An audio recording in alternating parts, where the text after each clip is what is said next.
A paz do Senhor, Escola Dominical, revista da CPAD, lição de número 12. Aqui estamos já chegando no final do trimestre, essa é a lição de número 12. Olha o tema dessa lição, o modelo de missões da igreja de Antioquia. Esse é o tema da lição de número 12, tá? E vamos já então aqui no nosso texto áureo, que está em Atos capítulo 13, verso 2, que diz assim, ó. Texto áureo: e servindo eles ao Senhor e jejuando, disse o Espírito Santo: apartai-me a Barnabé e a Saulo para a obra que os tenho chamado. Tá? Então vamos aqui na nossa verdade prática, que diz assim: a ação do Espírito Santo é a garantia do sucesso de toda a obra missionária. Então essa aqui é a lição de número 12, vai deixando o seu like aí no nosso vídeo, se inscreva no nosso canal caso você não seja inscrito. Essa lição está maravilhosa, nós vamos falar aqui dessa igreja de Antioquia, dessa obra missionária, né? Uma obra como modelo missionário, a gente vai falar disso aqui, você com certeza vai adorar essa aula, tá? Vamos aqui nessa lição, eu sou o pastor Marcos André, esse é o Clube da Teologia. Introdução, eu vou ler aqui já o primeiro parágrafo da nossa introdução, que diz assim, ó: nesta lição estudaremos a respeito da primeira igreja cristã formada por gentios, a igreja de Antioquia. Veremos a sua fundação e formação, sua vida ministerial e de comunhão, como foram os resultados produzidos na prática missionária da igreja. Então aqui nós estamos vendo essa obra, né, da igreja, obra missionária da igreja de Antioquia como modelo. É isso que a lição vai nos passar. Bom, já convém a gente verificar, por exemplo, aonde ficava essa igreja, né? Eu vou mostrar aí um mapa para você da região da Ásia naquele período, tá? A região da Ásia ali, Antioquia, você vai ver que ela ficava logo acima de Jerusalém. Depois, aí tem um mapa, eu coloquei o mapa para você aí, da terceira viagem missionária de Paulo. E aí vê ele saindo aí, uma setinha saindo de Antioquia, indo para Tarso, depois para Derbe, Icônio, Listra, tá? E aí você vê ele partindo de Antioquia, era a base de missões de Paulo. Muito interessante. Essa igreja, convém observar também que ela ficava ali naquela região da Ásia, onde hoje corresponde à Turquia, né? Onde tinha todas aquelas 7 igrejas da Ásia, essas cidades aí que são mencionadas em Atos, é tudo a região da Turquia hoje, tá bom? Meus irmãos, vou ler aqui o próximo parágrafo, diz assim, ó: teremos, portanto, uma amostra clara de que nessa igreja havia uma dinâmica simples, porém profunda, jejum e oração, para pedir orientação ao Espírito Santo. Irmãos, olha só, nessa igreja de Antioquia tem um diferencial muito interessante nela, que eles trabalhavam assim, essas duas práticas devocionais que são importantíssimas para quem deseja buscar, né, o Espírito Santo, quem deseja ser cheio da presença do Espírito Santo, jejum e oração. E eles faziam isso, e com isso a gente vê que o Espírito Santo ele vai fazer a condução da obra missionária ali naquela igreja. Muito interessante. A lição vai mostrar muitas coisas interessantes sobre essa igreja, tá? Como é que ela começou, o avivamento que iniciou lá. A gente vai falar disso aqui na lição. Essa lição tá muito boa, muito legal mesmo, tá? Irmãos, vou deixar aqui na descrição desse vídeo o link para você adquirir os nossos conteúdos, tá? Os meus 2 livros publicados, O Maior Milagre de Jesus e Livro das Obras, Contexto, tá aí na descrição desse vídeo. E também quem quiser conhecer o nosso trabalho, o blog Clube da Teologia, tá? Vamos aqui nessa lição abençoada agora. Tópico 1, o tema desse tópico é a Igreja de Antioquia, natureza e características. Vamos conhecer melhor essa igreja. Primeiro subtópico, o tema é Antioquia da Síria.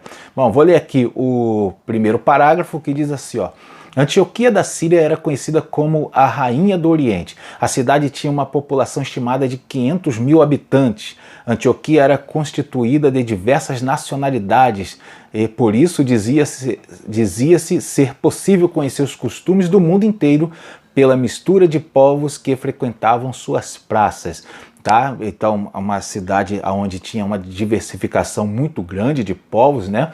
A quantidade de habitantes aqui dessa cidade faz com que ela se torne correspondente a cidades aqui do nosso país, como Guarulhos, em São Paulo, cidade, por exemplo, de São Gonçalo, no Rio de Janeiro. 500 mil habitantes tinha aquela cidade. Então você já dá para dimensionar o tamanho daquela cidade, né? Por isso, por causa dessa diversidade, do tamanho também da cidade, da quantidade de pessoas que tinha ali, ela se tornou uma cidade perfeita para sediar a obra missionária naquele período. Muito legal. Vamos ver aqui o próximo parágrafo, que diz assim, ó: não por acaso essa cidade tornou-se a segunda capital do cristianismo, depois de Jerusalém, e a sede de missões da igreja cristã. Por isso o evangelista Lucas altera o foco de sua narrativa, outrora centralizada em Jerusalém, para o ministério aos gentios a partir de Antioquia da Síria. Muito legal. Então a gente vai ver que Deus ele vai mandar com que eles se espalhem, né? Saiam de Jerusalém para se espalhar pelo mundo. Esse era o propósito, esse é o ID. Deus mandou que eles fizessem isso, mas eles demoraram um pouco a fazer. Aí então vai surgir as perseguições, né? Vai surgir todo aquele problema ali, tá? E eles naturalmente iam precisar de uma sede para poder fazer, né, essas obras missionárias. Com o apóstolo Paulo vai iniciar a obra missionária, e aí a sede vai ser exatamente esta igreja em Antioquia, esta cidade. Não convém a gente pensar numa igreja estruturada como a gente vê hoje, né, com templo, com estacionamento, nada disso. Era uma casa de alguém, né? Os irmãos, eles tinham ali uma casa, e ali eles se reuniam naquela casa. Ou talvez em mais de uma casa, mas o fato que era a casa dos irmãos, era onde se reunia a igreja, tá? Irmãos, vamos continuar então aí no nosso próximo subtópico. O subtópico 2, o tema é a igreja em Antioquia. Vou ler o primeiro parágrafo, diz assim, ó: após a perseguição que sucedeu por causa da morte de Estevão, que fez os membros da igreja de Jerusalém se dispersarem para a Judéia e Samaria, o Espírito Santo dirigiu os passos dos primeiros cristãos dispersos para os confins da terra. Então a gente vê que o objetivo era que eles levassem o evangelho, né, para que eles propagassem o evangelho, mas o principal fator que fez com que eles fizessem essa propagação do evangelho foi a perseguição. Infelizmente foi isso, né? Que gostaríamos que a história tivesse sido de outra forma, mas infelizmente a perseguição foi que alavancou a obra missionária. Após a morte de Estevão surge uma grande perseguição, como tratamos em aulas anteriores, e a partir daí eles vão espalhar, né, pelo mundo, e vai acontecer que em Antioquia o Espírito Santo vai assumir ali, vai dirigir aquela igreja no sentido de propagar o evangelho. O segundo parágrafo diz assim, ó: nessa cidade, após uma série de conversões, ocorreu a fundação da primeira igreja gentílica. Essa igreja tornou-se o centro da obra missionária de Paulo, o apóstolo dos gentios, tá? Então a gente vai ver que a fama, né, o avivamento que aconteceu ali, porque na verdade foi um avivamento, a fama daquele avivamento se espalhou, e ela foi até chegar lá em Jerusalém. Muito interessante, aquele avivamento, né, promovido ali, ela vai até aquele lugar, até Jerusalém, e aí eles vão tomar conhecimento e vão enviar o Barnabé para lá para saber o que estava acontecendo naquela cidade. Bom, vamos ver aqui. No terceiro parágrafo diz assim, ó: é importante ressaltar que havia apenas duas cidades mais importantes do que Antioquia da Síria, Roma e Alexandria. Portanto, o evangelho pregado a partir de Antioquia para outras regiões do mundo era espiritualmente estratégico.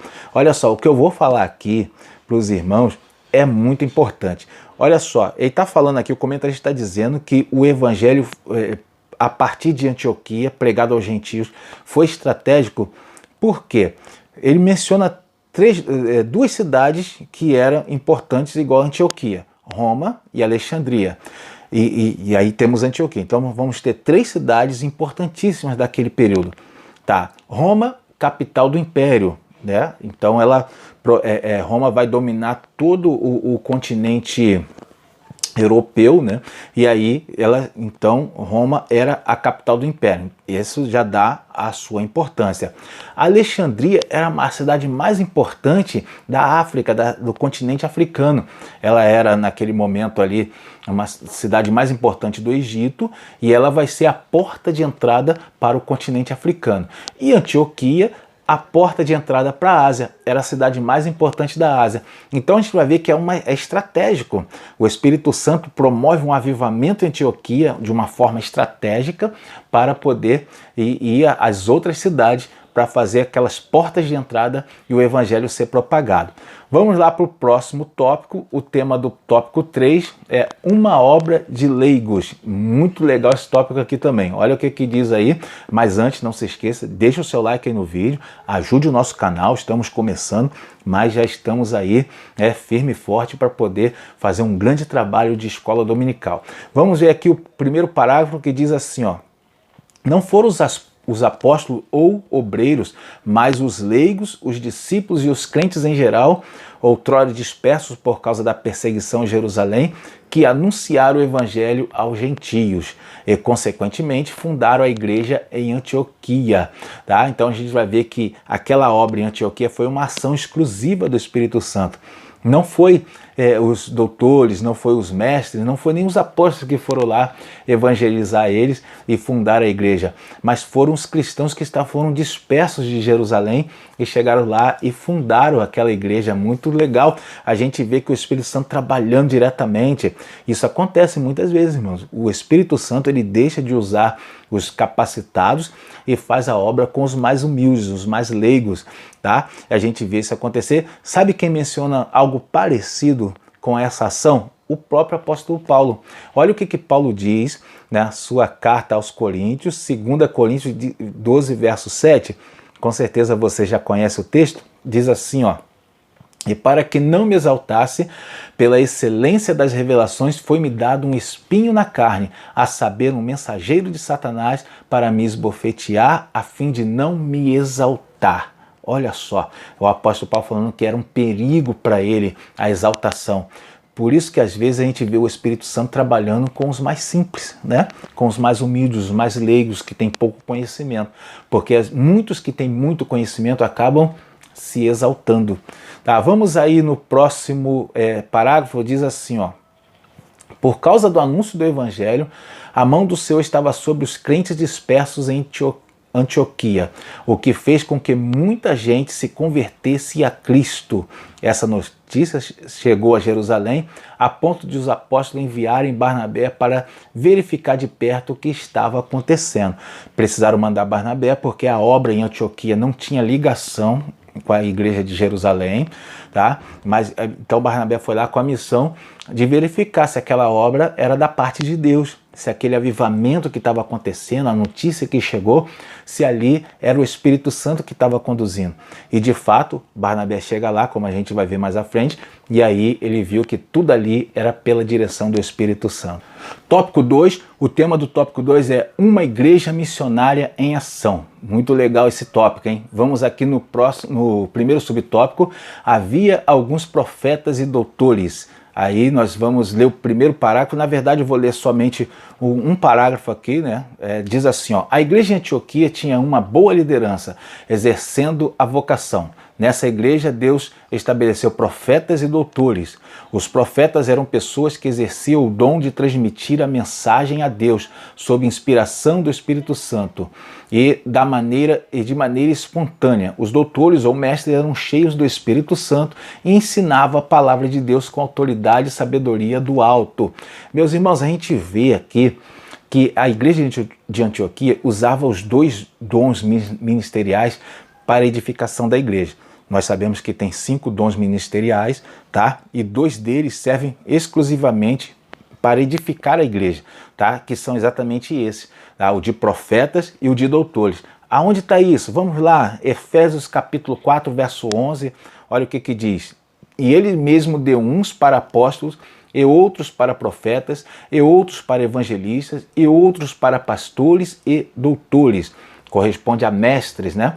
Então são dons de profecia e o dom de ensino. Tá? Se uma igreja, qualquer igreja, souber trabalhar esses dons para edificação, qualquer igreja conseguir fazer isso, tem grande potencial de crescimento, tá? Muito legal. Meus irmãos, olha só, eu vou deixar, estou deixando na descrição desse vídeo o link para você conhecer o nosso trabalho, esse subsídio, de onde eu estou tirando aqui o conhecimento para fazer esse vídeo. É um subsídio que eu coloco lá no meu blog, no Clube da Teologia. Se você quiser, vai ficar a descrição aí no vídeo para você entrar lá e adquirir esse material, conhecer o nosso trabalho ali. Vamos então aqui no próximo subtópico 2. O tema é uma liderança servidora. Vou ler aqui esse parágrafo, diz assim, ó: a liderança da igreja de Antioquia era constituída sem barreiras raciais ou espirituais. Por exemplo, Barnabé, consolador, misericordioso; Simeão, negro africano; Lúcio, sirineu, africano; Manaém, irmão de criação e de leite de Herodes, o tetrarca. A gente vê aqui também Saulo, fariseu e ex-perseguidor da igreja. A gente vê que havia uma diversidade ali. Pessoas que vieram de vários ramos. Tinha pessoas ricas, pessoas pobres, pessoas de conhecimento, como Saulo. Então a gente vai ver que essa diversidade ajudou muito na obra de missões ali. Isso aí é um fator importante. E convém a gente saber também que até os dias de hoje, esse modelo de igreja é importantíssimo. Os dias de hoje tem que ser aplicado. Nas nossas igrejas tem uma grande diversidade. A nossa igreja ela tem que aceitar todo tipo de etnias, todo tipo de pessoas que saem das comunidades, seja ela qual for. A única coisa que a gente não tolera é o pecado. A igreja não pode tolerar o pecado, tá? Mas a pessoa abandonou a prática do pecado, a pessoa veio para a nossa congregação, tem que ser integrada no corpo de Cristo, tá? Isso é importantíssimo. Isso vai ser importante, inclusive, para a evangelização.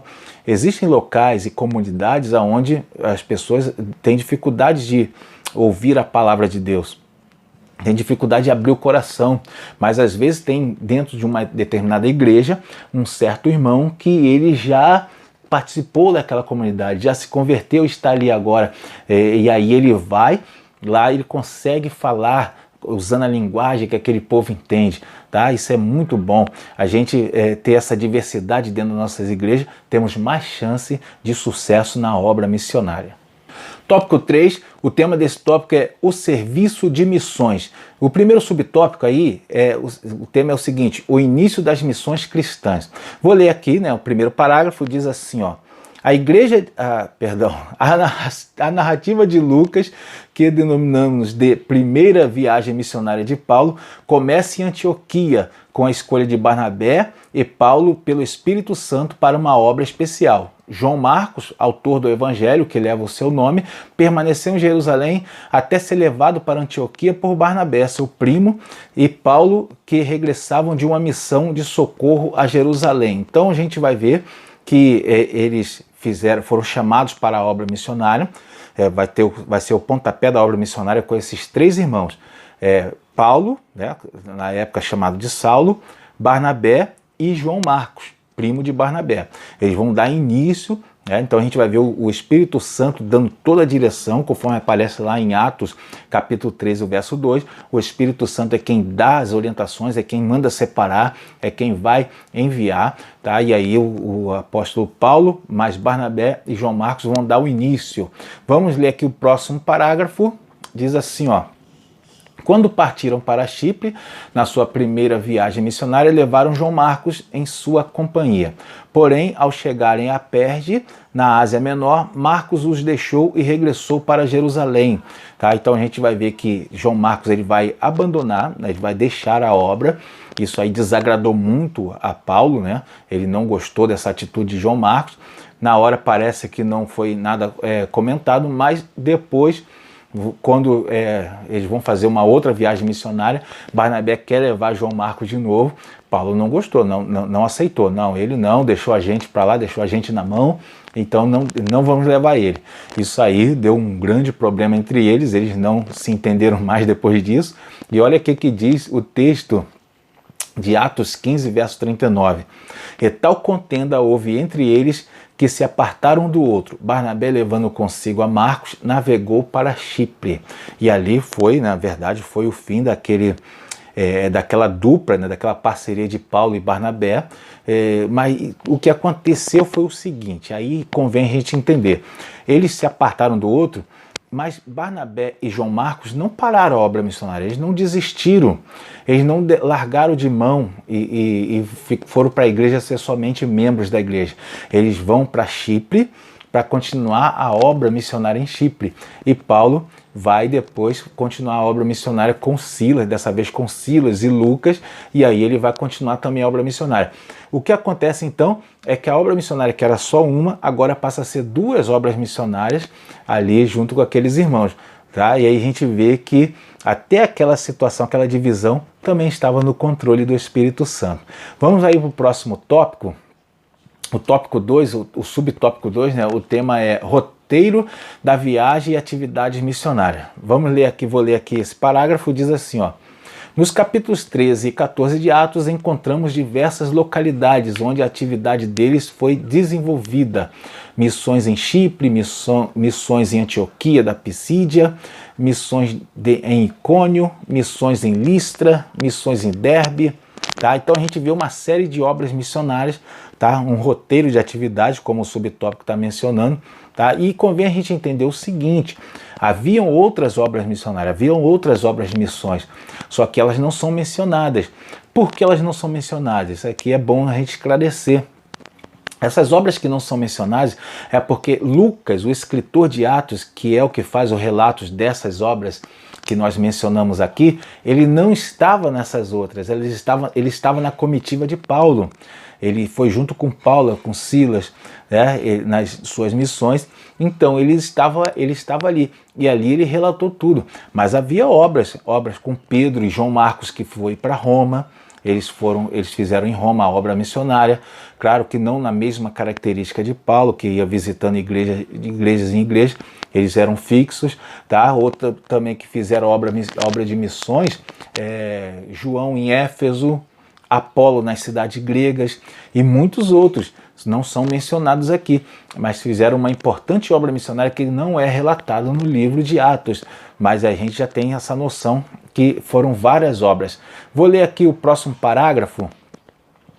Diz aqui, ó, basicamente nessas regiões a obra missionária foi caracterizada por uma variedade de estratégias de evangelização, visitas a cidades, países em que o evangelho não havia chegado, perseguição e oposição ao evangelho, batismo no Espírito Santo, separação de líderes para as igrejas plantadas, diversas atuações aqui eles fizeram que são como estratégias de missões, tá? A gente vê eles fazendo isso aqui. Deixa eu fechar um pouquinho aqui essa janela. Pronto, vamos lá. E aí a gente vê, irmão, quando você vê o livro de Atos, a gente vê assim, você vibra com a narrativa de Atos, você vibra, porque você vê uma igreja que dá certo, você vê uma igreja que opera, né? Uma igreja que faz a diferença, que você vibra com as obras de operações de maravilhas daqueles irmãos, a obra missionária funcionando, ganhando almas. E qual é a diferença? Por que isso acontece pouco hoje? Tá? E a diferença é exatamente, o grande diferencial é a relação que aqueles irmãos tinham com o Espírito Santo. A igreja primitiva, desde o momento em que recebeu o Espírito Santo no batismo, com o Espírito Santo lá no dia de Pentecostes, eles não cessaram de buscar a presença do Espírito Santo. Eles faziam isso. E hoje em dia, o que acontece? As igrejas os irmãos hoje em dia estão tão envolvidos, tão rodeados de entretenimentos, de coisas seculares, que pouco se busca a presença do Espírito Santo, pouco se busca o batismo, pouco se busca a santificação. Tá? E por isso a gente tem esse problema nos dias atuais. Infelizmente, essa é uma realidade que está acontecendo bem agora. Muitos irmãos, na verdade, já se esqueceram o que é buscar a presença do Espírito Santo. É triste, lamentável, mas é a verdade. Vamos aqui para o próximo subtópico. O tema desse subtópico é prestando contas. Isso aqui é importante, interessante a gente mencionar. Vou ler aqui o primeiro parágrafo, diz assim, ó. Ao final de cada uma das viagens missionárias, Paulo e sua equipe prestavam contas à igreja que os havia recomendado, a despeito das fortes perseguições que sofreram no cumprimento da nobre tarefa missionária. Paulo e a equipe que estava com ele evidenciaram a manifestação do poder de Deus na primeira viagem missionária. A gente vê aqui que Paulo ele fazia aquela prestação de contas, ele chegava no lugar e ele falava de como o Espírito Santo trabalhou, como os irmãos se converteram, como que a obra foi feita.